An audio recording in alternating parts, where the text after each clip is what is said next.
ვიდრე ამ სულ პირველ კითხვას ვიზავთ, არ მინდა ჩემი ხარდაჭერა სოლიდარობა არ გამოუცხადო ნიკამელიას, ელენეს, ანდროს ყველა უკანონო პატიმარს. დღეს ეს უბრალოდ კიდევ ეს ახალი რაც მოგონილი წელწადნახევრი დამძიმება და ასე შემდეგ. უბრალოდ მთელი საზოგადოებისთვის მოსჯილი დამატებითი ყველანაირ საფუძველზე მოკლებული იგონებენ ახალ სასჯელებს. ეს მოგეგონება რომ ეს უშუალოდ რაღაც მხოლოდ ამ ბატონ ნიკამელიას ეხება, ეს გეხება შენ, მეც ყველას.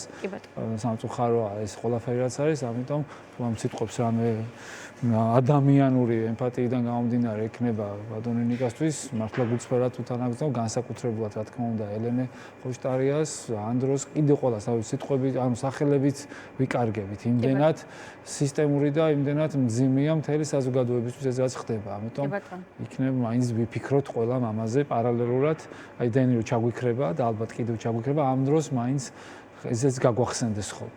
რაც შეეხება ამ თავარ კითხვაზე, რას უნდა ველოდოთ? ესეც დენის ჩაქრობა და ჩაგვნილება. ეს ყველაფერი არის, აი რატომ ხაზგასმით მინდა კიდევ ერთხელ, ეს ყველაფერი არის უკვე დამდგარი ქმედებების კასკადის შედეგი, რომელიც ცალკე ამოგლეჯილად ამაზე ვეღარ ვისაუბრ. როგორც არ უნდა ფართოდ დავხუჭოთ თვალები, ამის დაუნახაობა უკვე ფიზიკურად შეუძლებელია. ეს უკვე ფიზიკურად გვეხება გტყივა.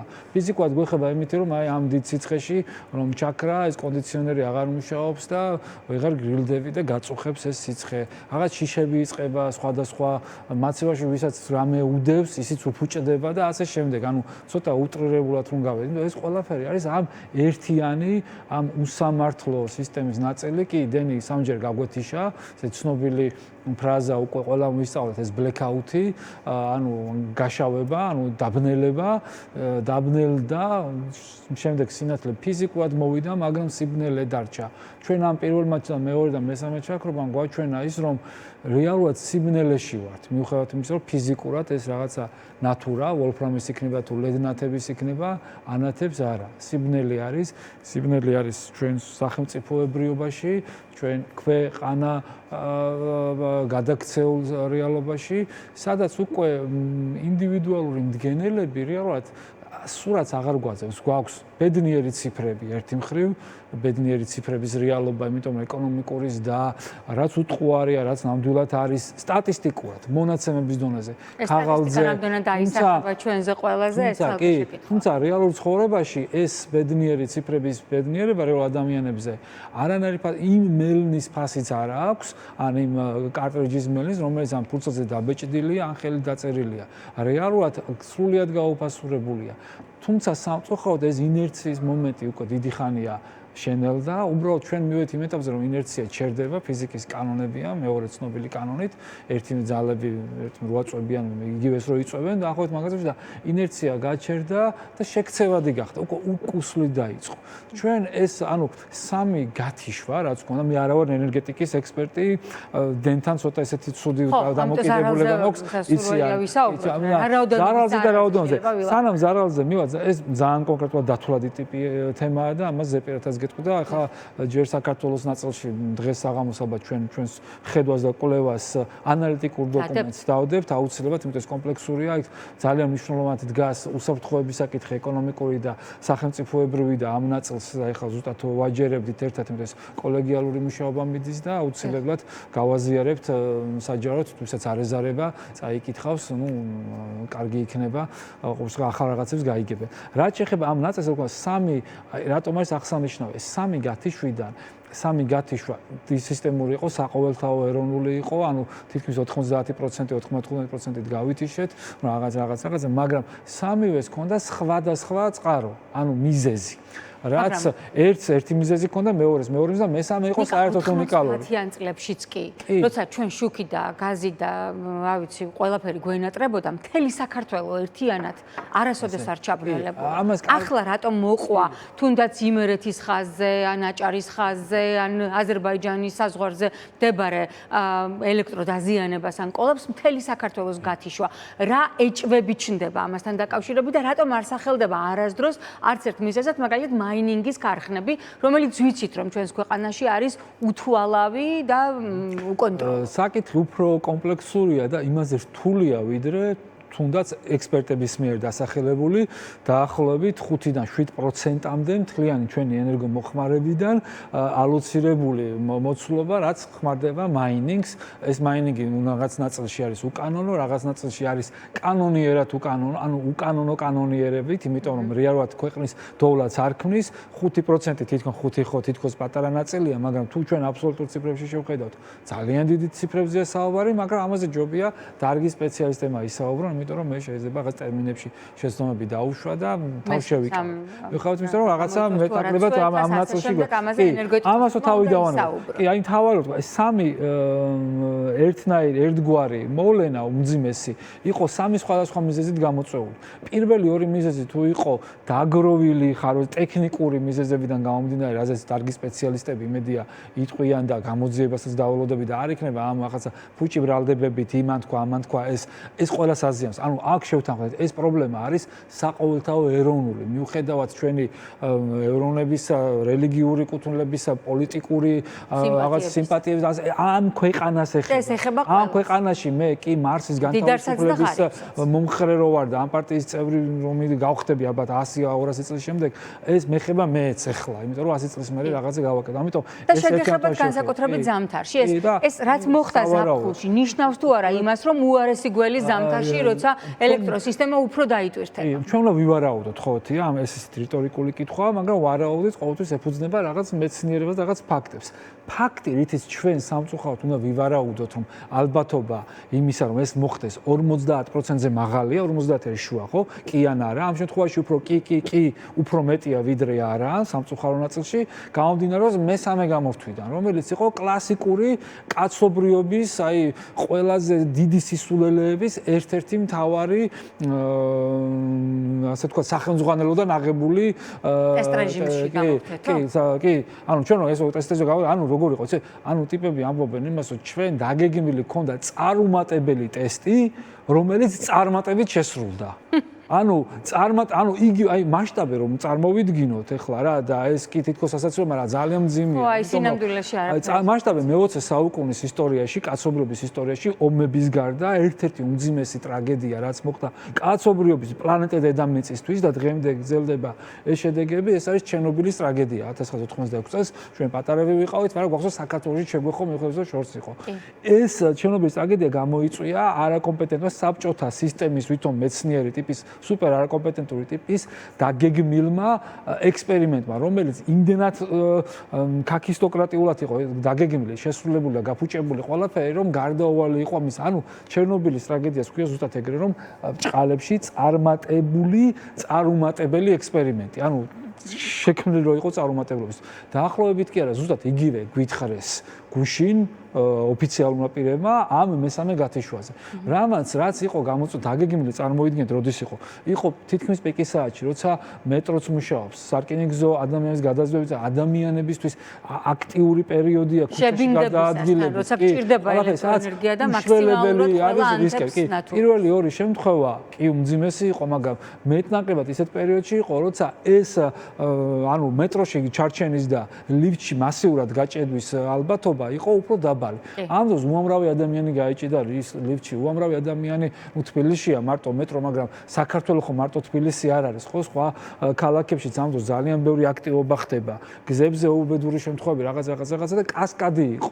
ანუ ესეთი რაღაცის დაგეგმვა, თქვენ ფიქრობთ, რომ ოფიციალური ვერსია, რაც დღეს ქართულმა ოცნებამ განაცხადა, ესეც ტყუილია? არა, მე არ ვიტყვი, რომ ეს ტყუილია, არ ვფიქრობ. მე ვფიქრობ იმას, რაც არის მოცემულობა. მაშინ რატომ არ დააფრთხილეს? ჩვენ ნახეთ მოცემულობა. მართლა კრიმინალის შუაში შეშ? არა, არ ვიცი, აი კრიმინალი რა შუაშია, ანუ კრიმინალი შენ მოსახლეობა არ გავთხოვ, მაგრამ პარლამენტარმა ისეთი რამ 3.9 მილიონი ადამიანის გარდა ეს ქვეყანა და ეკონომიკა და ჩვენი საზოგადოებრივი ცხოვრება დგას ინსტიტუტებს, არის საჯარო ინსტიტუტები და არის კერძო ინსტიტუტები. და ინფრასტრუქტურა. კერძო ინსტიტუტებზე ძალიან ბევრი რამეა დამოკიდებული ასევე, როგორც საჯარო ინსტიტუტებს, მაგრამ კერძოზეც ბევრი რამეა. ანუ საავადმყოფოები კერძო ინსტიტუტებია, ხო?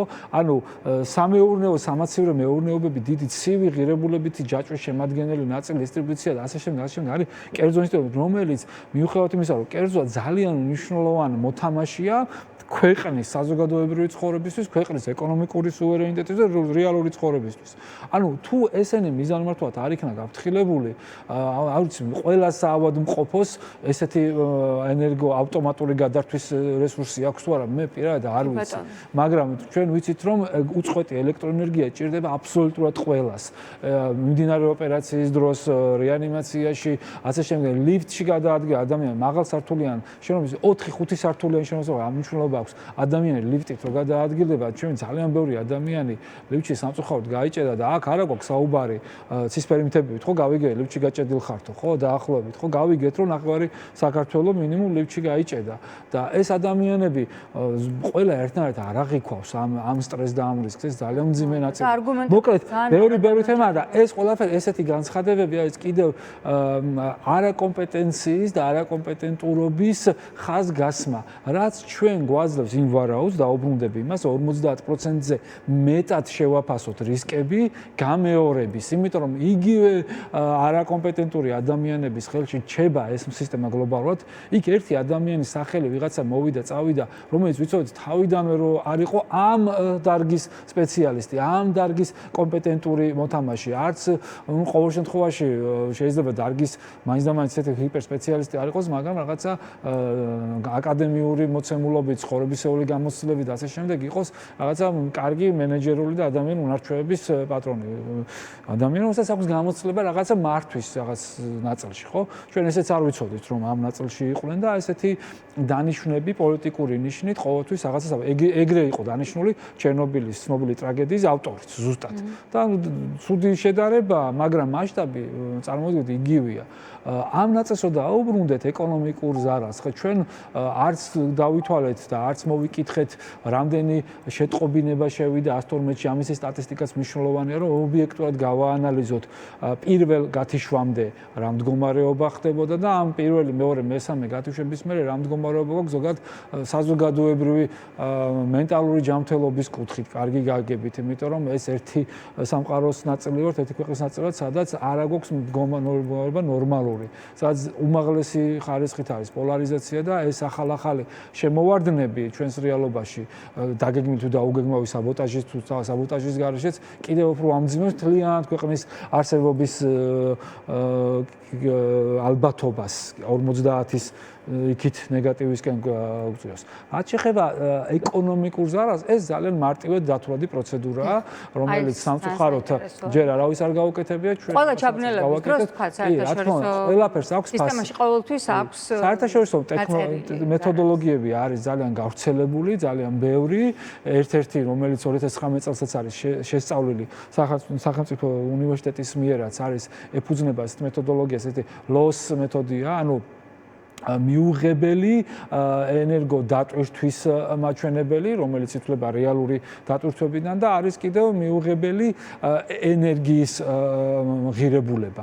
ანუ ის რაც სისტემა, რომელიც ამ ელექტროენერგიას აგენერირებს, გვაწვდის ჩვენ მე ამას ან სამოხმარებლო პრინციპით ვიხმართ, ან კორპორატიული კომერციული პრინციპით, მაგრამ ამაში ჩვენ თანხას ვიხდით. არის ელექტროენერგიის საბითუმო ფასი, არის შემდეგ სამოხმარებლო ფასი, საბოლოო ფასი, ასე და ეს სტატისტიკა არის ხელმისაწვდომი ყველასთვის, ESCO აქვეყნებს ამ იმას, ყველაფერს, ანუ იგივე მარეგულირებელი კომისია, რაღაცა ჩვენ ვიცით დაახლოებით 2025 წელს რამდენი იყო გამომუშავებული ენერგია, რამდენი იყო გაყიდული ენერგია და ეს რო გადავიყვანოთ საათებზე, წუთებზე, წამებზე, არითმეტიკულად შეგვიძლია და მივიღებთ კონკრეტულ ციფრს, საბითუმოსაც, ღირებულებითაც, საბოლოო ღირებულებამდე და აქედან მინიმუმ მაგ დათვლით, აი ამ ორი მეთოდით, რომელიც ერთმანეთს რაღაცნაირად ავსებს, მაგრამ კიდევ მესამე მეთოდიც არის მშპ საათზე, დღეზე, წელზე გადანაწილებული.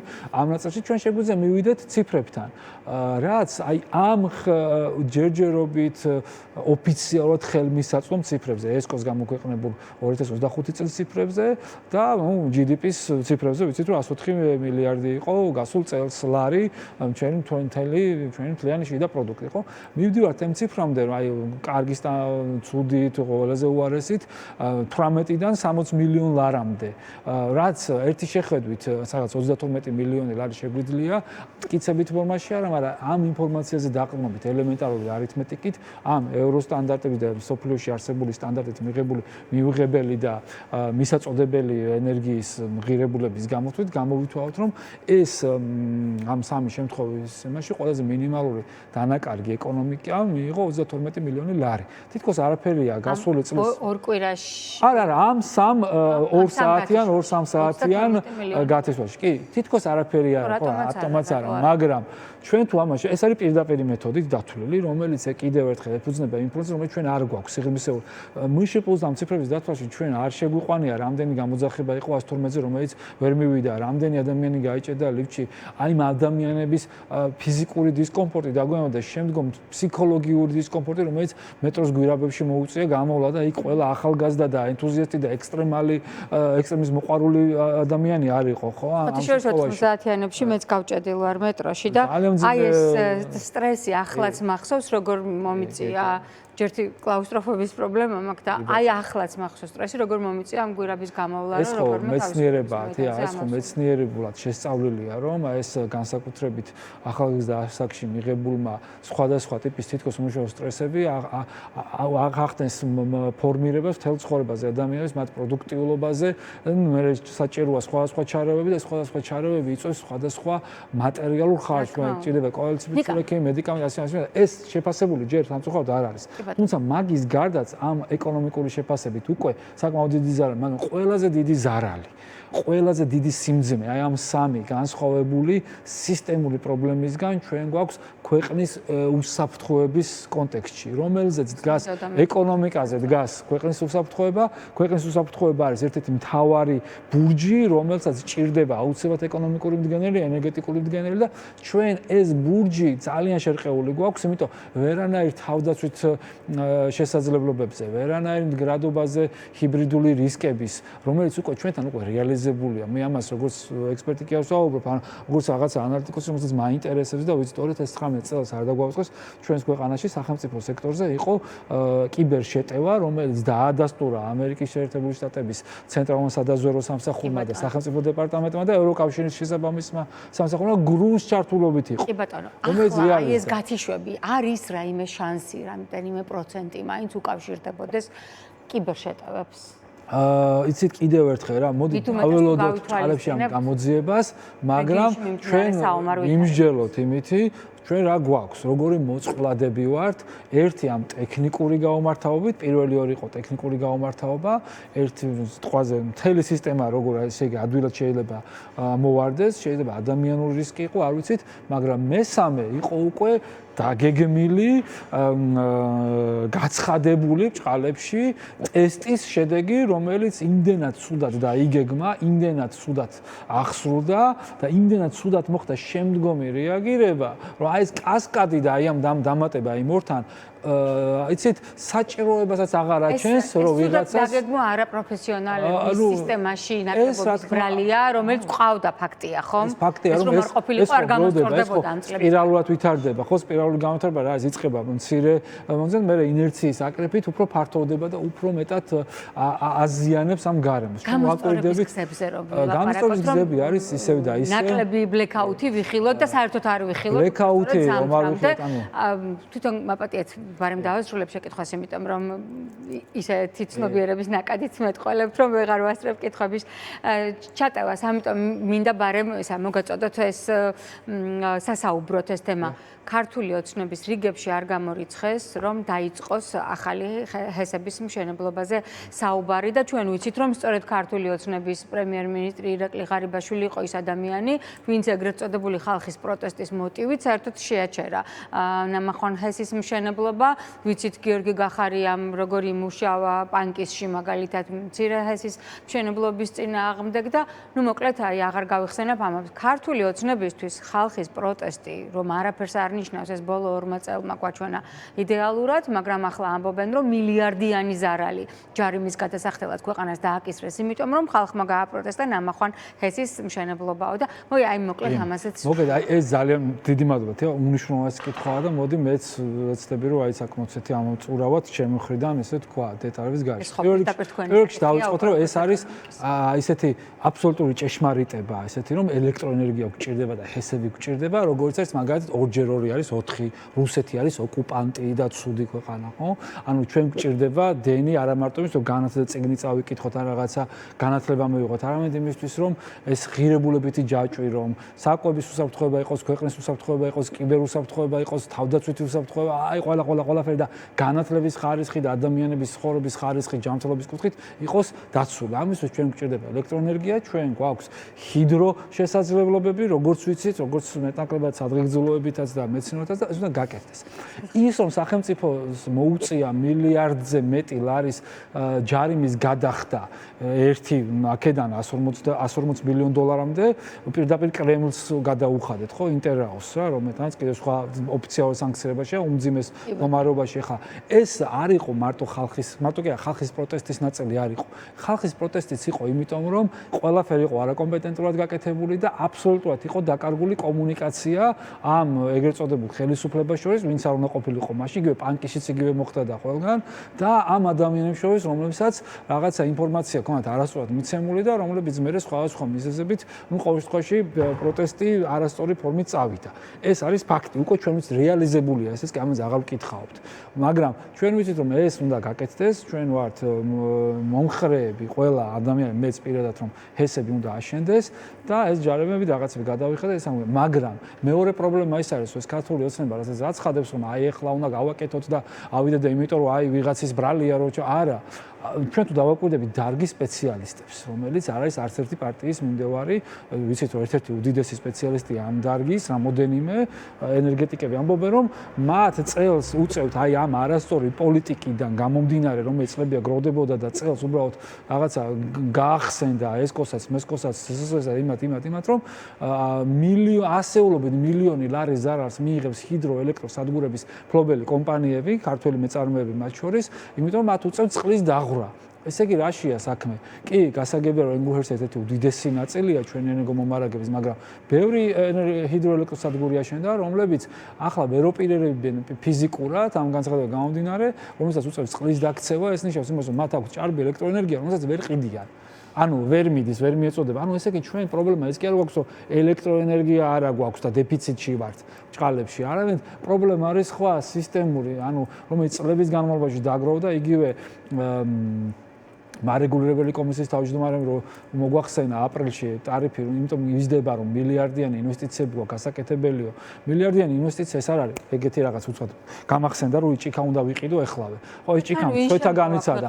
ბოლო 10 წლის განმავლობაში წვდებოდა და ეს ყველაფერი იყო და ჩვენ თუ დავაკვირდებით სახელმწიფო ბიუჯეტის დაგეგმვას და ათვისებას, ესეც გვაჩვენებს ზუსტად ამ სურათს, რომელიც სახელმწიფო ბიუჯეტში მაგალითად ვერ ხდება დაგეგმვა საინვესტიციო აქტივობების წლების მანძილზე და შესაბამისად ვერ ხდება ათვისებაც კი დაგეგმილი, იმათ მწირედა და ცუდად დაგეგმილი საინვესტიციო ბიუჯეტის და ეს ერთმანეთთან კავშირშია. იმიტომ ენერგეტიკულ სექტორში ინვესტიციები ხორციელდება სარკისებურად, კერძო სექტორი თავის ნაწილს აკეთებს და სახელმწიფო თავის ნაწილს. კერძო სექტორი ვერ გააკეთებს სახელმწიფოს ნაწილს და შესაბამისად მათ მიერ დამოუკიდებლად გაკეთებული ინვესტიციას არ აქვს დიდი ფასი, იმიტომ რომ სახელმწიფომ თუ არ შეასრულა ეს გადამცემი ხაზების ნაწილზე. რომელსაც ვაკვირდებით, რომ იქ იმ ბიუჯეტის ათვისება არ ხდება, ან ვერ ხდება, ან არანაირად არ არის და მეორე პრობლემა შეიქმნა კიდე, იმიტომ რომ ენერგეტიკის გამანაწილებელი კომპანიები უკვე უშუალოდ ჩვენამდე ვინც უნდა მოიყოს, მაგრამ თელასის შემთხვევაში არის უმძიმესი სანქციების ქვეშ უკვე მოხვედრილი კომპანია, რომელზეც არანაირი პოლიტიკა არ გააჩნია სახელმწიფოს, იმიტომ ის ვერ შეძლებს მისი წილი საინვესტიციო თანხების მოზიდვას უკვე, იმიტომ რომ ნებისმიერი საფინანსო ინსტიტუტიდან მათ ჩაეკეტათ ამ თანხის მოზიდვის საშუალება. ანუ საკუთარ დივიდენდსაც ვერ აიღებენ, რომ აქ რეინვესტირება გაეკეთებიათ პირობითად. ანუ სურათი უფრო რთულია, ვიდრე ამას ესე გვეუბნებიან, მაგრამ უფრო მარტივია, იმიტომ რომ ეს ყველაფერი არის ერთი დიდი ჩაბნელებული ქვეყნის პრობლემა, სადაც პირველ რიგში ადამიანის უფლება არის აბსოლუტურად მიგდებული და ამას უკვე არანაირი აზრი აღარ აქვს, ვისი მომხრეები ვართ მე და თქვენ. მოგწონს თუ არა კარაქიანი პური. უკვე ეს კარაქიც აღარ არის და პურიც აღარ არის, ასე რომ შეგვიძლია ამაზე აღარ. პური აღარ არის სანახაობას, ქართულოცნება არ აკლებს ჩვენს მოსახლეობას და ეს სანახაობა სამწუხაროდ მძიმე სანახავია. ნიკა ალავიძე, ეკონომიკის მინისტრის ყოფილი მოადგილე, პოლიტიკური გაერთიანება ჯერ საქართველოს ერთ-ერთი ლიდერი და დამფუძნებელი იყო ჩვენი სტუმარი.